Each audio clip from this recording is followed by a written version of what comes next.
All right, the class of 2020. Just for the next couple moments, I just want to speak directly to you all. First, individually, and then as a class. I am well aware that in the last 2 years, you've gotten a tremendous upgrade in your youth ministry experience. But the first four of your 6 years in youth ministry, I was incredibly lucky and blessed to be a small part of your life. And so I am grateful that Blake extended the opportunity for me to speak directly to you. First, I want to start with Lane, Miss Lane Donald. I've got some notes here that I jotted down about each and every one of you that I want to make sure that I do my best to capture and affirm who I have witnessed you all to be and maybe give you a little bit of encouragement. So, Lane, let me start with you. What I have witnessed in you, above all, is your diligence and your faithfulness. You value and you work diligently for, in your own way, you value community. It is my sincere hope that as you enter into the next chapter of your life, that you take that same tenacity and that same faithfulness with you wherever you go, so that you can be a part of building community, so that you can be a part of gathering people together, of building relationships with people that are centered around life and around hope and around the love of Christ. Keep pushing yourself. I've watched you over the last 6 years grow into the wonderful young woman that you are, and I've watched you push yourself out of your own comfort zones many times, and that's where life is found. I know that you, if you would reflect back on those times, that you've witnessed that is where life is found. Continue to do that wherever you go, and I consider being a witness to the last 6 years of your life to be a blessing to me for sure. Mr. Phillips, gray man, as I remember you being called as a little bitty whippersnapper. I remember all too often you and Jackson when y'all were little bitties running around the church. But one of the things I've been struck by you, Gray, is your heart. You've got a big heart, and that is a gift. And not all of us are wired that way, but you are. You have a heart for other people. You have a heart for your friends and your family. You are an inclusive person by nature. You love to include people. You don't want to hurt people's feelings. It's because you care deeply about others. What happens in your faith life is I've seen that bleed into how you serve people. I remember seeing it first all the way back. Gosh, I don't remember how young you all were. I want to say that y'all might have just been finishing 6th or 7th grade, but when we went to Atlanta and we experienced a mission trip, and the whole experience, those of y'all that weren't there that year, was a submersion and learning to serve with the homeless community of Atlanta. And I watched you, Gray, not knowing you very well at the time, I watched you and your heart be on display that week. And the cool thing is over the last 5 to 6 years, it's continued to be on display. Do me a favor, Gray man. Wherever you go, Oxford and beyond, don't starve that part of you. The part of you that helps your heart grow and include people. Continue to do the things that helps that wonderful, beautiful, holy part of you serve and love and include others. Miss Hobson. Hyde, first of all, I'm really glad that you survived the Okatoma canoe trip that happened literally only 2 weeks after you all were making the transition to Hattiesburg. If you weren't there, you don't know the inside joke, but Hyde was convinced that her North Face, very pretty North Face backpack, was waterproof, when it was indeed probably just water resistant. But I let her go because she insisted on going with her backpack. And at the very end of the Okatoma River, if you've been there, there's a little bit of a drop off, and if you don't hit it just right, it will spill you over. And it spilled Miss Hyde. But I'm so glad that you survived that. I'm so glad I didn't have to have the conversation with the one and only Coach Hobson about that. But more than that, Hyde, I know that's funny and I like to reminisce. Thank you for showing me and showing us how to transition and move into new spaces well. How to give of yourself, how to show up, even when it was difficult, I'm sure. I know it wasn't easy when you guys moved because y'all had been at home, Vicksburg, which is where your extended family was. You'd been there for many years. But what you did is you made it look easy. You really did invest in our church and in this youth ministry of which you've been a part of. Thank you for doing that. Continue to work hard.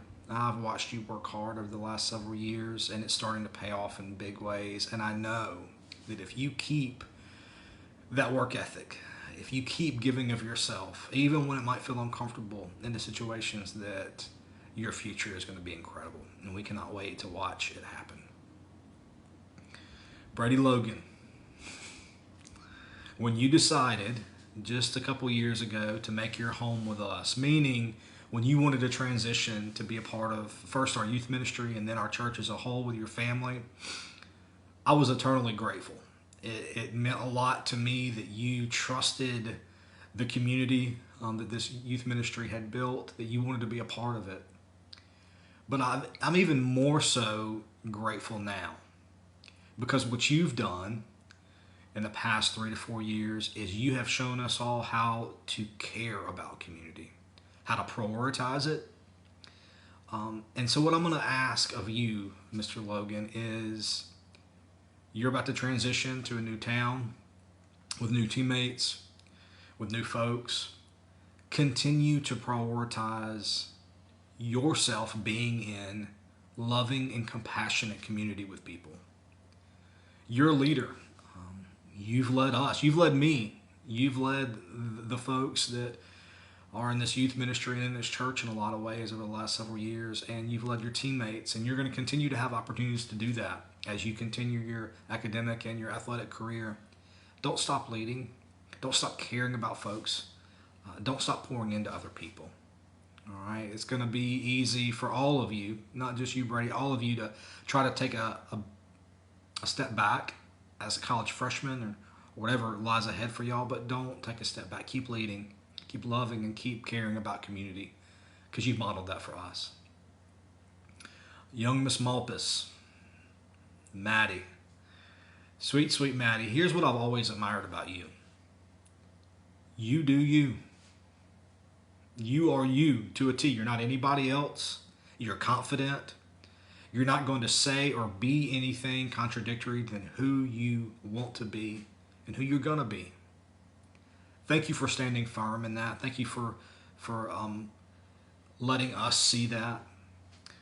Never stop that wonderful practice of being you, of not succumbing to anyone else's desires for you, of bending your will to make anybody else happy. Thank you for standing firm. Never stop doing that. It will pay off. I promise. Oh, I promise. The gift that you have and the courage and the fortitude to stand firm in who you are is going to serve you well in the coming years. Young Mr. Grace, Mr. Jack Riley. Oh man, where could I begin with you, my friend? First, I'm really glad that you survived this long because I got to be honest, the first time that I took you out of town on a youth ministry trip, all I watched you consume was junk food and Yoo-hoo. And I didn't think you would last this long just eating that, but I think you've expanded maybe to include maybe real milk now and not just Yoo-hoo. But here's the deal. Much like I talked about with Maddie, I see some of the same things in you, maybe in a different way.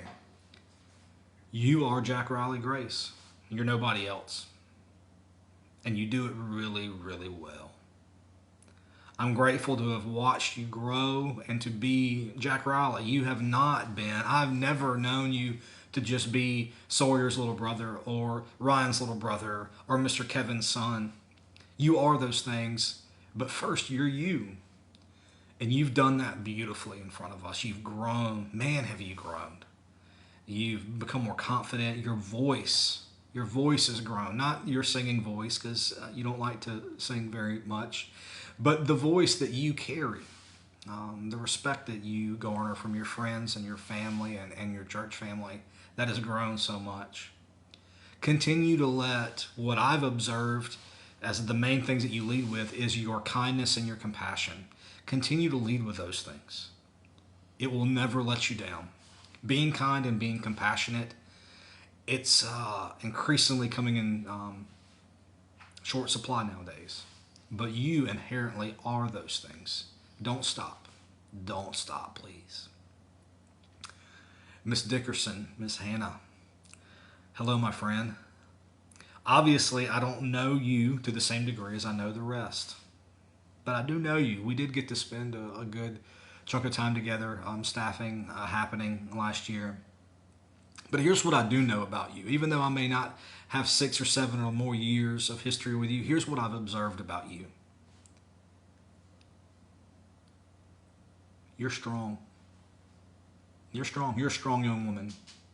You are able to prioritize what is important and to take the courage that is needed because of it. You're a brave young woman. I see that just as an onlooker that's not even as intimately involved in youth ministry anymore. I've watched that happen from afar. Keep practicing that courage, especially for the sake of your heart and your soul. What you've done just in the last several months of prioritizing being a part of a community, growing in your faith, it takes bravery to do that. And I am very, very glad to affirm that in you. Don't stop doing that, please. You're going to make the world a better place because of it. Mr. McGee, Jackson, I've always witnessed your strength and your resolve to not be swayed by others. It's one of the first things I remember observing in you, even as a young middle schooler. Yeah, you looked up to the older kids and you played with them, but you were you. You were not swayed by other people. I've watched you grow, and I've watched opportunities come your way to maybe do some things that wouldn't be very becoming of you, and I've watched you stand firm and to be you. That's an incredibly commendable thing. Thank you for exemplifying that for us. As you've grown, we have witnessed your leadership blossom. You know, just in the last several years, I've watched your gifts and leadership grow. Thank you for allowing that growth to happen. That's not easy to be a leader of your peers, and you have found ways to incorporate that and to take risks and do that. Don't stop finding ways to push yourself and do that. Say yes to opportunities that push you to do that. Clara Jane Granberry. Oh, Miss Jane. I could start in a lot of different places, but I'm not going to do that. I love you. I love you all, but you, Miss Jane Granberry, you have always been a gift of intensity to me. You were either, and you've always been this way, you were either all in or you were all out. There was really not a lot of middle ground with you over the last several years. And this has been, and I mean this from the bottom of my soul, it's been a joy to observe you grow. You discern, may not be a word that we use a lot, discern, D-I-S-C-E-R-N. You discern deeply. You think deeply. I know at times that has been a challenge for you, but please don't stop. Don't see it as a negative. It is a gift that you have. Keep challenging, folks. You are a challenger by nature. You're a thinker by nature. That is a gift. We need that in the world. You need that. You wouldn't be able to operate as well as you do without that trait. Keep challenging, folks, and keep challenging yourself. This is at the core of who you are. But in your challenging, here's my challenge to you. Always leave room for grace. Always leave room for grace. That gift, that love, that gift of God, always leave room for that in the intensity in which you find yourself. Because you know, because you've experienced it, and we've talked about it, that's where life is found, is in that grace. And lastly, I had to save this one for last, Miss Philpott. Much like some of the others that I've known for many, many years, I could tell lots of stories, but I won't do that. I want to try to be as quick and as brief as possible. I know this is getting on up there at 15 minutes, but let me say this to you, Miss Anna Grace Philpott. The most arresting and amazing thing that comes to mind when I see you is growth. You, like all of your classmates, have grown. That's undeniable. But you have grown with an openness, with a vulnerability, and with an intensity that has always and continues to affect everyone who knows you. And I mean that in a good way. Please never stop growing. I know you well enough to know that you understand that you're never going to get it all figured out, and that's the truth of life. None of us ever truly do, but never stop seeking and growing. Never stop exemplifying vulnerability. It comes very naturally to you to be vulnerable, to help other people, to be an example.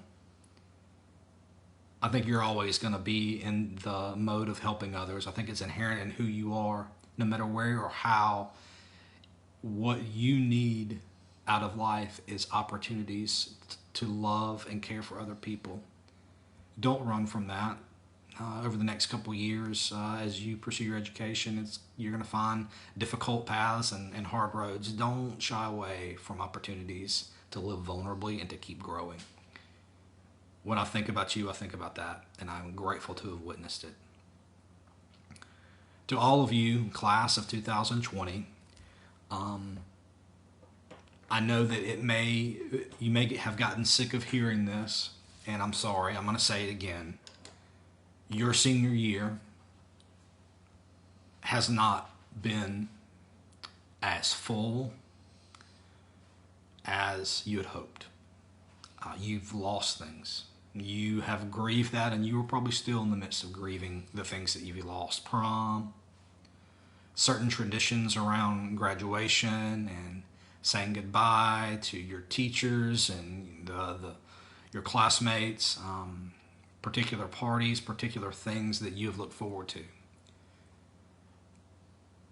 The adults that know you, although we may not say it, we are aware.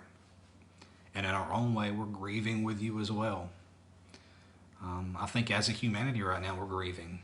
We're grieving a lot of things that we've lost. And we may look back and think that some of what we've lost has been trivial, and that may be true, but it doesn't mean it doesn't affect us. Well, we stand with you. We love you. We want to celebrate you regardless of the situation, regardless of a virus, a pandemic, a shelter-in-place order, whatever we are facing, we stand with you in love because you have affected us. You all have affected me. And I am man enough to tell you that I am better because of each and every one of you. And I don't say that lightly. I give God thanks that I was able to be a small part of your journey. And I pray and I hope that just because you're entering into a new chapter of life, that you would continue to be the incredible young people that God has created you to be, that you would continue to grow. And not for my sake or for Blake's sake or for the sake of our church, but that for the sake of our souls, that we would continue to love and care for one another. We would continue to push and encourage one another. When you come home, those of you that are moving away, that you would know that your church continues to stand with you and loves you and wants to walk with you in whatever way we can. That is my sincerest hope for making this video. Be well, celebrate, love, cry if you need to, but most of all, and this is the last thing I'm going to say, now that you are looking at probably the biggest transition you've ever faced in your life, I want to remind you, or maybe alert you for the first time, that as you go, you are going to be responsible. I know that's not a word we like, but you're going to be responsible for what God has done in your life to this point. 17, 18 years of life. God has revealed God's self to you in pretty profound ways. You've had wonderful experiences. You have traveled. You have cried. You have wept. You have been overjoyed. You have laughed. You have danced. You have done some incredible things because God has been with you and pushed you and grown you. And you now, as you transition to the next stage of life, you are responsible to that revelation. Here's what that means. The ways that God has grown you, the ways that God has revealed himself to you. As you go, you bear responsibility to those things. Reproduce them where you can. Claim them, remember them. Bring them into the new future that you are building with God. Bring all that you have understood and even questioned and doubt with you in this wonderful journey that you are embarking on. I give God thanks for each of you. If you ever need me, you know exactly where I am. Thank you, Blake. Thank you to the youth ministry volunteers who are the real heroes here, who have loved you. Thank you for allowing me just a couple minutes to affirm what I have witnessed in the lives of the graduating class of 2020. Grace and peace to each and every one of you. God bless.